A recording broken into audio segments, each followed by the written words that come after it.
Okay, go ahead. Yeah, you're good. Good? Okay. Yeah. It's recording. Yeah. That's why I asked. Yeah, it's recording. Hi everybody, back with another Homestead Questions video today. So we got an email the other week, actually just a couple days ago, from a viewer, a new subscriber, who was asking a kind of a two-part question. She said, how do you guys save water off-grid? And what are some practical ways that I can save water if I live in the city? So here we are.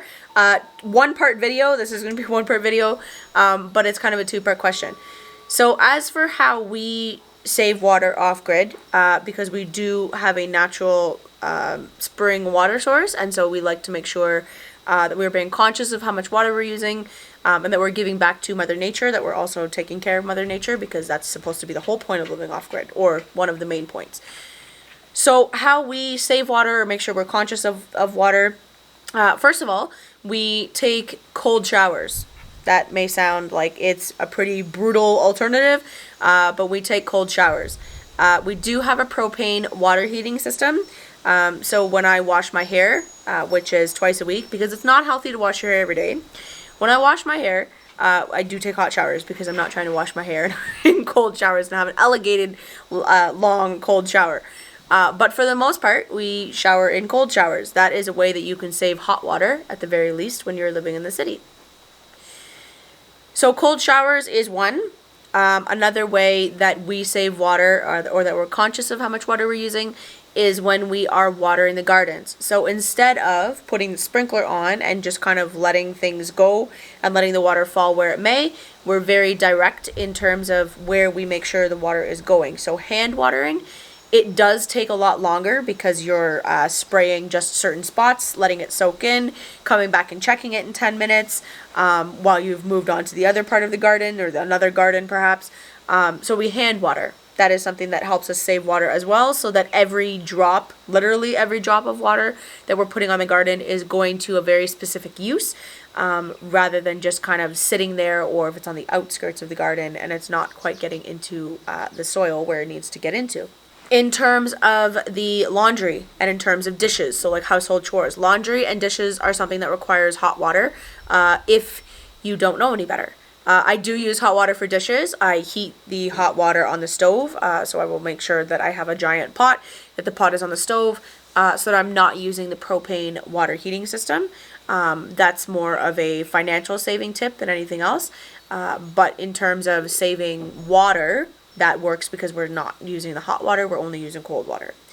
In terms of laundry, as long as you have soap in your clothes, and because it's in a laundry machine, I don't wash our clothes by hand, I'm not quite that skilled yet. As long as you have a laundry machine, you can use cold water if you've got soap, as long as you put it on the right cycles and things like that, and that's fine. So laundry with cold water is another way that we save on water, because it doesn't use quite as much as if you were doing it with hot water. Because we are on a homestead, we do have animals, a significant amount, and so making sure that they have water so that they can produce the things that they need to produce for us to be able to eat is important.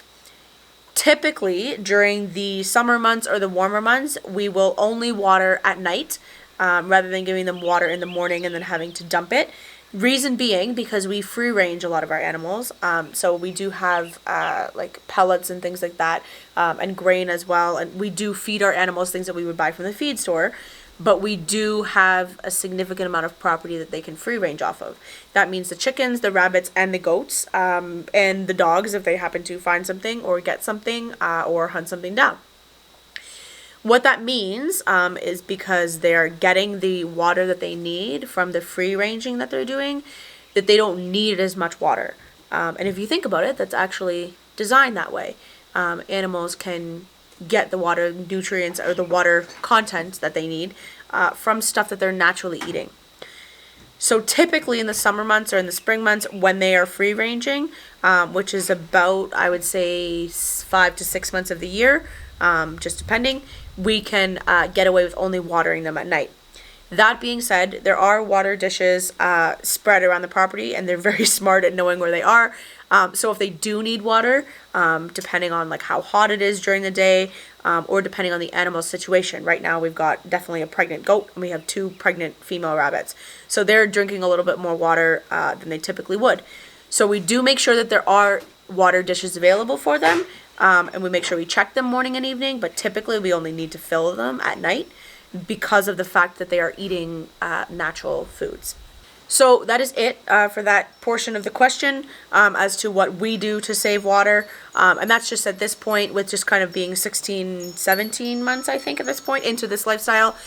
So I'm sure we'll learn more tips and things along the way. In terms of what you can do, to address the second part of the question, to save water if you live in the city or you live on a grid system. So my first thing, and I mentioned this before, that we only take hot showers twice a week.